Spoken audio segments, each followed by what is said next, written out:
Right. Bismillah, alhamdulillah, salatu wassalam, rasulillahi, amma ba'd. Unfortunately, the sisters that were just there have to hear me give another lecture again. I'm sorry. I know it's going to be like that. The brother's just the first time you hear me today. I know you probably like, no, don't give us another long lecture, right? Khair, inshallah. Afruz, you have to come on here with me, inshallah. You have another chair? I want you to sit next to me, please. Yeah. No. Let one of the students bring you a chair. No, we have a chair.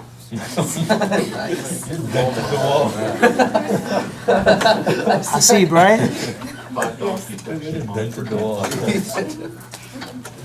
Okay. So I'm your monthly guest. I believe last month we got to know each other. At least most of us. Few new faces we have with us, alhamdulillah. Let's trade or exchange names once again, that way we won't forget. I think I remember some of you guys' names. Bidnillah subhanahu wa ta'ala. Okay, Hasib, Arsalan, alhamdulillah, Aisha, and a few other names that it's best to just go over again, inshallah. We won't expose anybody's weak memory. Talking about myself, inshallah. So, what's that?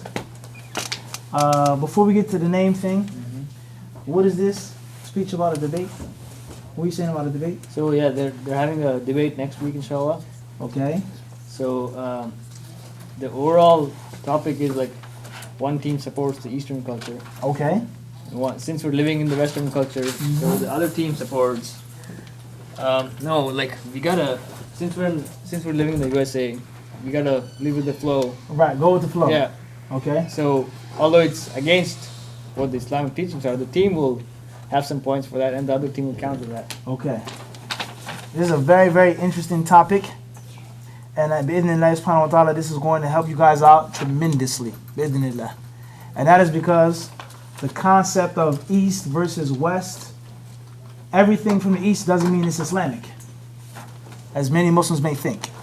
Just because it comes from the East doesn't mean it's Islamic. There are mushrikeen in the East. There are kuffar in the East. There are munafiqeen in the East. Rather, we say bal. Everything that comes from a quote-unquote Muslim country or Islamic country does not mean it's Islamic. And there are many practices, cultural, spiritual, that have nothing to do with Islam, like the wolf and the blood of Yusuf. The wolf had nothing to do with the shirt that they brought to Yusuf's father. It was totally free. It's a parable that we make. It says, Baratu dhib min dam Yusuf. The wolf was totally free from the fake blood, We say that there are many practices that come from the East, that come from Pakistan or India or Bangladesh or Nigeria or Saudi Arabia or Yemen or any other, Malaysia, Indonesia, China, that have nothing to do with Islam. Everybody clear on this? And there are some practices or some cultural norms in the West that may be closer to Islam and the Sunnah than those of the East. So bi'idhnillah, perhaps when you have this debate, it's going to get you guys to have a better understanding of this. Everybody clear on this? Everything from the East is not good. Everything from the West is not bad.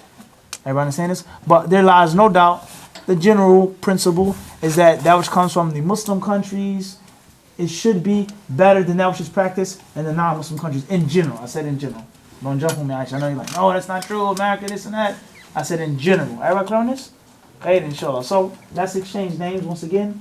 And also, since the topic is on the East and the West, support the liberal Western culture of secularism. Let's talk about, if you guys don't mind, if your family is from another country, you can share with us where your family is from. If you're originally from America, your grandparents are born here, that's fine. But if you're a second generation American, please tell us your name and your family background. I'll start off. My name is Muhammad Ibn Munir Abdul Hamid. I'm your brother in Islam. Inshallah, no more, no less. Your brother in Islam. My parents, my family members, don't come from another country. My father was born in America. My grandfather was born in America, etc. Until the people who migrated or were brought or came to America, and also Native Americans, people that were originally here in America.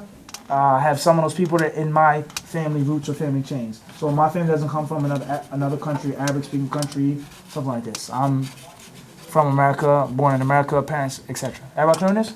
Follow like Ruz. Ana Afroz. So my background is India, South India. My parents What city? still live there. Dharwad, it's in Karnataka, close to Bangalore. Alhamdulillah. And like, I'm still an Indian citizen, so I'm just here on a work visa temporarily. Alhamdulillah. Okay. I have many friends from India. Many friends from Medina. I have many classmates. And not to go off the topic, but just as a benefit for you and for others, some of the strongest hadith students came from India. You didn't mess with the Indian guys when it came to hadith. They were strong. Some of the greatest ulama of hadith of this 20th century came from India. So that's something you should be mindful of. And you should, hopefully, you should take pride in that. And you should try to be like them. Not only, jahiliyyah, like taking pride in your lineage, but it's an incentive, huh? There's no doubt. If you were a grandson of Imam al-Bukhari, you would take it like, Bukhari's my great-grandfather, leave me alone. So you should try to follow their path. I mean, I had different friends from different parts of India, Kerala, Delhi, New Delhi, Azimabad. They were really, really good in hadith. So, You have to memorize 250 hadith in a year, right? no, more than that. There's much more than that. Yeah. That's just one small part of the subject. Wallah alam. Khair inshallah, I'm gonna lecture you. Fadal. My name is Arslan, and I was born here. I'm technically a U.S. citizen. My family's from Pakistan. I think they're from Karachi, I think. Possibly Karachi or Islamabad. Okay. And Alhamdulillah. Okay. I also have many friends from Pakistan as well. In Medina and also here in America. But especially I had classmates. And we don't want to get into the whole thing. India, Pakistan, one country, etc. The modern classification of the two countries. I have many friends from Pakistan and they were also very good hadith students as well. Khair inshallah. Thank you. Al-Salam, right? Well done. My name's Noman. No, man, And I was born the class here. genius, right? Yeah. I was born here, but my parents were born from Pakistan. I know my mother was from Lahore, but I don't know where my dad was from. So, and you're a big brain guy, right? What do you want to be when you grow up? An Astrophysicist. Yeah. Alhamdulillah, good. May Allah bless you in that. I mean, My name is Saif, and my parents are from Pakistan, from Rawalpindi. mashallah. Excellent. Safe. Tfadal. Bismillah. Yeah, you. Yeah. You're next. My name is Usama. Osama. Yeah. A beautiful name, mashallah, tabarakallah. It's beautiful, the meaning of it, and also the way that you say it.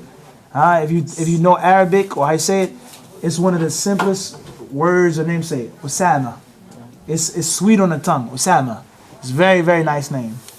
And my parents are from Karachi, Pakistan. And Okay. I was born here. Alhamdulillah. Allah bless you, Osama. You're next. You're new. New face. Yeah. Bismillah. My name is Zorez, and I'm born here, and my parents are from Pakistan, Lahore. MashaAllah. Oraz? Zorez. Zoraz. Yeah. Ahlan wa sahlan. Fadal. My name is Jawad. I was born here, but my parents were born in Pakistan. Alhamdulillah. Hayakallah Jawad. This is the debater. My name is Abdihi, and my parents were born in Bangladesh, in Dhaka, around that area. MashaAllah. Alhamdulillah. Barakallah fiqh. I had two classmates from Bangladesh. One was named Sheikh Sadi, and the other was named Hafidh Jalaluddin.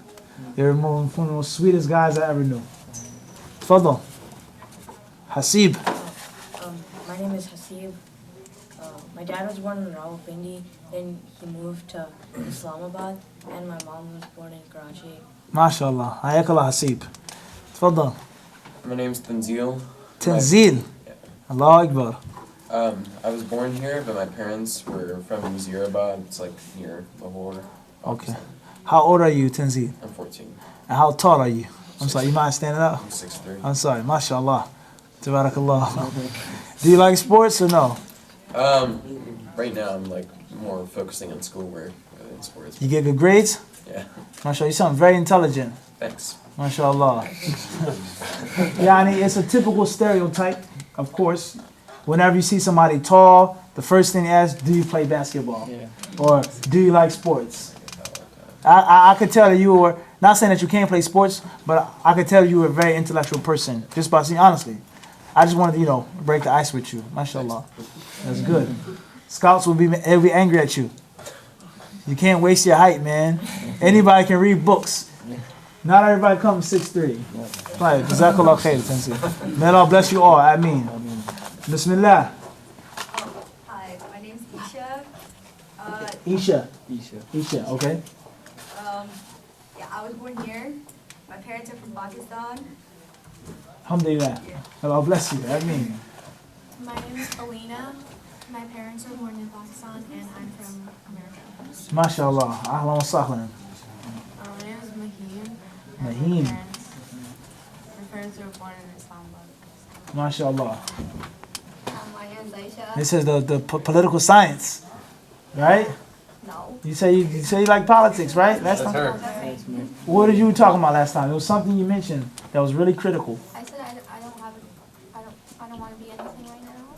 Remember? Right, but it was something else though. When the debate came up, you were fierce. I remember. Yeah, I was. Okay. Alhamdulillah. I know it wasn't crazy. Try to get me. I don't remember what I said though, but yeah, I'm from here.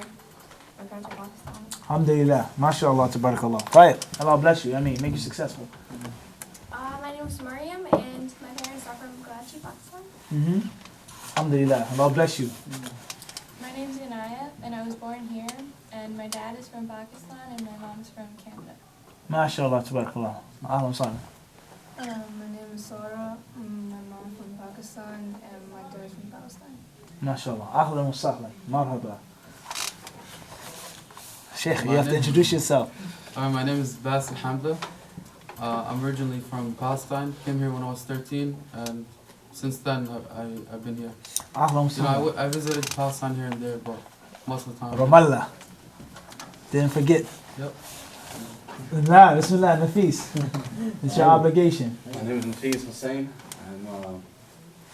I came here when I was 5 years old. Originally from Bangladesh. What city? New York City. New York City. Khair. In Bangladesh? What city in Bangladesh? You said what city? Bangladesh? You knew it was coming. You knew I was going to. Tfadal. Inshallah, I think it's from Dhaka, the capital of Bangladesh. MashaAllah. That makes Ahlan wa sahlan. or worse. Ahlan wa sahlan. Alhamdulillah. Khair, inshallah. Okay, so we want to get back to this topic of the debate, but it's something that I've been asked to speak about. And it's something that I would eventually have spoken on even if I wasn't requested to speak on. And that is, without any introduction or any sugar as we say or any mustard, is that you have to respect your teachers. It's haram for you to disrespect your teachers. And it also is also unlawful for you to not to value your teachers. Both of them. In other words, you don't have to disrespect your teacher, but if you don't hold your teacher in the high esteem, that's also bad. It's an obligation, an Islamic obligation, and it's also a worldly obligation and virtue to be respectful to your teachers. You want to be an astrophysicist, you want to be this, you want to be that, so on and so forth. You want to be successful in life, there lies no doubt, and I said this last time and I'll say it again, when you read the people's biographies, autobiographies, most of the successful people, they were very good students. And they were very respectful to their teachers and to their coaches. Everybody understand this? Very seldom when you find a great champion and he had a bad relationship with his coach in college. Very seldom. Or even high school. People that are big, strong thinkers, that make things that change the world. Who are you going to learn from? Who's going to give you the tricks of the trade?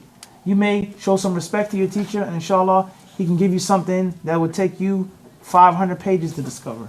And they give it to you for free. Just for no other reason besides that you're a nice student. So that's one of the virtues of respecting your teacher.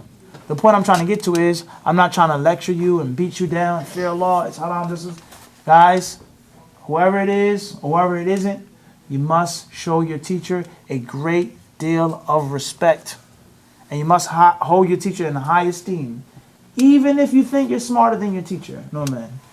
It may be a reality. You may say, Basil, I'm smarter than you. My GPA, my IQ, blah, blah, blah, blah, blah. You may be able to just write on the board. And Basil may not be able to do it. But you're still, not saying that he can't. No. But I would love to. I don't. That's something I hope. Alhamdulillah. inshallah, you still I have want to. my students to be better than me. You still look at that. You still have to respect your teacher, and your teacher has a virtue over you, even if you're smarter. Even if what your teacher says is wrong, you still have to respect them. Why do you have to respect your teacher? Why? Well, what's the point? Why don't I gotta respect my teacher? Big deal. So what? He's older than me. What does that mean? He was here before me. And? Right, Abdihi? Why, Ramna? You didn't introduce yourself, Ramna. You didn't introduce yourself. Where you were born and where you from? You're born in Yemen. So you're Yemeni or what? American? Where are you from? Okay, alhamdulillah. And how old are you? 9 years old. And what do you do when you grow up? Okay, she changes. Sometimes through the knowledge, sometimes this, sometimes I don't know. She was diplomatic today. Khair inshallah. Tayyip. But she has to answer. Yeah, she wanted to answer. Oh yes, go ahead, Ramlan. Bismillah. They're the one that's teaching you stuff. But what if you already know what they're teaching you? Why do you still have to respect them? Right hand, Abdihi. They're still bothering to go out of their way. Bothering? He's getting paid. It's a paycheck to teach you. He's not doing it for free. I was told last year that the teachers do this for free. One may say, okay, well leave these guys. But Let's keep say in mind that he's not just talking about teachers here or anywhere. Teachers. He Well, said teachers in teachers. general. Even in high school, they're getting paid. They're not doing it for free. A lot of teachers here, they're volunteering, but I think that's not the issue here. Right. Well, let's say, hypothetically speaking, a teacher in school. One may say, this teacher, no man, he doesn't know what he's talking about. He's half backwards information, right? And he's getting a paycheck. He's not coming to teach me out of his good heart, the goodwill. He gets a check every week, every 2 weeks to teach me. Why do I have to respect him? Anybody else? Well, who will argue with that point? That I don't have to respect them because they're getting paid. Who can argue? Who can debate that point? Where my critical thinkers at? Jawad? Soares, huh? Arsalan? Isha? Who can reject that point? Maryam? What if they're disrespectful to you? What if they're disrespectful to you? Very important question. We're going to get there. Inshallah, we're going to get there. We still have to establish why you have to respect them. We have to do that first before we say why you don't. Why do you have to respect your teacher? They're not doing it for the good will, the reward. They don't know what they're talking about. You know more than them. Why do you have to still respect them? Well, we have to respect their parents, and sometimes they might not say something that you agree with, or they might. Why? Why do you have to respect your parents? Parents are a bit different. Why though? What did your parents do for you? Support you. They support you. They were a means for you to come into life, come into existence. But that's not the case with your teacher.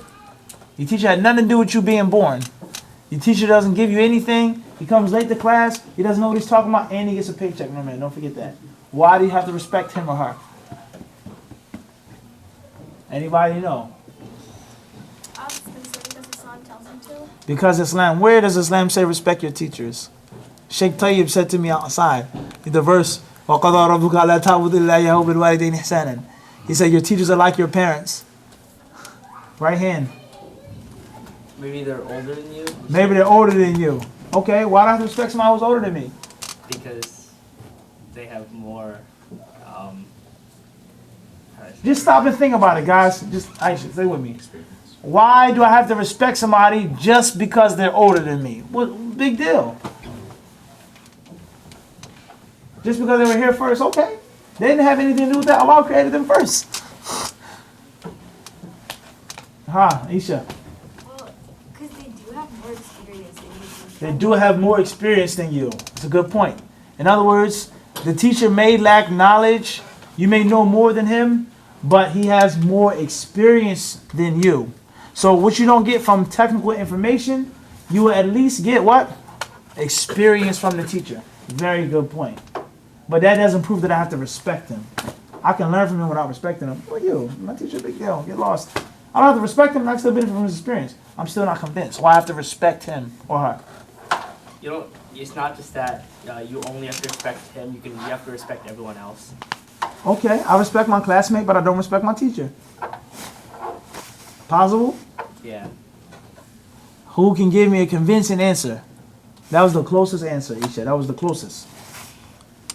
Sarah. Okay. Maybe you can forget the fact that the teacher, she's just a human. That first and foremost, the teacher is a human being. And every human being deserves some type of respect. Some type, I said. Pay close attention to my words, Abdi. I didn't say all respect, I said what? Some respect. Some human beings that only deserve a little bit of respect, unfortunately. Some deserve more, some deserve a ton. So that's the first point, is that they're still human beings. Good point. Now we're starting to get somewhere. Don't look at the clock. No looking at the clock. Go ahead. Next point. Anybody else? I want everybody to participate. I think that the teachers, they're trying to like help you improve out throughout your life. I'm not trying to help you improve. I don't get paid and I want to go home. I can care less if you pass. Doesn't matter to me if you drop out of school or become a doctor. I'm getting paid. Right? Teacher could say this. I don't care. Right or wrong. I do my job, I write on the board, pay attention or waste, that's your problem. So that's not convincing. Some teachers are like that, yes. Some teachers, but it's not every single teacher. But there lies no doubt that your teacher, no matter how much or how little they know, no matter what type of human being they are, understand? But at least you're going to benefit from their experience. They came before you and they know of more experience than you do. That's the most convincing answer. Then, the human being. What if your teacher's a Muslim? Do you have to respect them then? Huh? Every Muslim deserves some type of respect. I'm still not convinced 100% though. Why do I have to respect my teacher? Right hand. Always right hand. Maybe you're doing it for yourself. Like, if you're disrespecting somebody, it's kind of like forgiveness. You don't forgive somebody because for them, because you're doing it for yourself. So you have to. That me respecting you as my teacher, I may not necessarily like you. However, Allah has commanded me to humble myself and to be respectful to my parents. And there is no doubt a teacher is like your parent, if not better than your parent sometimes. So therefore, by me respecting my parents is an act of worship, tanzeel. It's ibadah. Your mother may say something to you, you don't agree with her. Your father says, go in your room, you're grounded, this and that. And it's wrong. But you still are commanded to respect and obey your father. So by you shutting up, humbling yourself, walking away, that is a reward from Allah. That is an ajr, that's a reward, it's ibadah. So perhaps you may respect your teacher for no other reason except for the fact that I will get a reward for it by not being disrespectful. It's very good. It's very good. But we still have to get closer. We have to go stronger now. Or the question is, what if your teacher disrespects you? We say, or I would tell you that I'm probably from what we call the old school. The old school. Okay? Hard nose. And that is, if your teacher is mean, if your teacher is disrespectful, if your teacher gives you extra work, you still should humble yourself and respect your teacher. That's how I was brought up. And that perhaps from the most beneficial teachers that you'll have are those that are the harshest, perhaps. And I know that when I was in the College of Hadith in Medina, Saudi Arabia, some of the hardest teachers, man, that will literally break your back on the exam, make you memorize everything and write everything. We may have complained then, oh, astaghfirullah, how's he give us an exam like this? Kala. But now, years later, wallahi, the fruit is sweet and ripe. And the stuff that we were trained to do, trained to understand, trained to memorize and research, we make dua for them now. So even if your teacher isn't that good of a person, you can benefit from the harshness. And you may also benefit from the disrespect. You may benefit how to train your nafs. Because you have an ego, Abdahi. You're not going to talk to me like that. Mufti, I'm stronger than you. I have more hair on my face than you do. How you want to tell me to sit down and be quiet? But perhaps by you stifling your desires and humbling your ego, you learn what, Sarah? You learn self-control. Discipline. And that's something that is going to follow you in life no matter what you do. How to discipline yourself. In other words, I could fight you, but I don't want to fight you. So by you saying something bad to me, I'm not going to allow myself to be led into a fight. And if I wanted to, I could fight you, but I'm going to fight you on my terms. Wallahi, that is going to make a difference between being good and being great, having discipline. And there are many people that have a great deal of talent and skill, but they lack discipline and they don't go that far. And there are many people who have mediocre talent, mediocre skill, that go further for no other reason except for discipline. It's a very crucial point, guys. So therefore, in brief, brothers and sisters, you have to respect your teachers. First and foremost, they're human beings. Secondly, here, they're Muslims. Thirdly, even though they get paid or they don't get paid, but let's say we're getting paid to speak to you, my job is to come in and write the information on the board, and that's it. Answering your question, talking to you, this and that, that's not part of my job description. And there lies no doubt, most teachers, they go out their way to make sure you understand. And they go out of their way to make sure that you get the lesson and that it's clear. That's something that he can't be paid for. And a teacher of any subject, let alone Islam, no matter how much they pay him, is immeasurable. You can never pay a Quran teacher what he's truly worth. Never. He's teaching you the best of the best. He's teaching you Allah's words. Everybody pay attention. Pay attention. You gotta pay attention in the class. You gotta pay attention. You got some chatters. 2 chatters in the class. I won't mention their names, but we have 2 chatters. What is the punishment of chatters? You don't have punishment? Boy, what's the punishment, Roman? Extra homework. Should we implement this rule? Or wait till next month? Huh, Roman, what should we do? Wait till next month, mashallah. If I was you guys teachers, or you're a teacher, we would have a list of rules. Rules that have to be followed, Abdahi. Yes, Masood? I watch TV at night. You watch TV at night, okay. Tired. So, Allah understand. So we say what? Is that no matter what your teacher's getting paid, and he's an Islamic teacher, they can never pay an Islamic teacher enough. And your parents, they feed you, they give you clothes to wear, they give you a roof to sleep under, so on and so forth. But it's nothing like the person who teaches you how to go to Jannah. They're teaching you how to be a good servant of Allah. And if you're a good servant of Allah, you won't have any worries in this life or in the hereafter. So how much could they possibly pay him to repay him for what he's doing for you? There's no way. What a teacher gets, in most cases, is a meager compensation for his or her time. That's it. They only pay the imam of the masjid, compensating him for his time. And that for him to be the imam of the masjid, he can't go out and work 8-10 hours out the day. He has to be there for the salat. He has to be available for the people's questions and problems. So they're paying him for that. But paying him for what he's worth, paying a Quran teacher for what she's worth, it's impossible. Everybody understand this? So you have to respect your teacher, because your teacher in most cases gives you more. Everybody understand this, guys? And if you really want to succeed far in life, you cannot go further or far without discipline, Abdahi. And there's nothing, or if you got no other benefit from this guy talking, what are you talking about? Why are you lecturing us? Except for discipline, that will be a benefit. Because you never know when you need discipline. Everybody understand this? Raise your hand if you have a driver's license. Anybody driving here? Nobody? Not yet? No, I have one. Alright, tight. What a bummer, right? Raise your hands if you want to drive. I don't want to drive. Everybody wants to drive, right? Tight, we say what? If you have a car, Nafis, what's the benefit of walking and jogging and just walking sometimes when you don't have to drive? Why? But you have a nice car to drive. Exercise, I can exercise in my house. Treadmill. Nordic track. Why should I walk sometime? Ramla. Walking sometimes is good, and it's not that good to always drive. It's not always that good to drive. That's good, but it's something else. Why, Tanzil?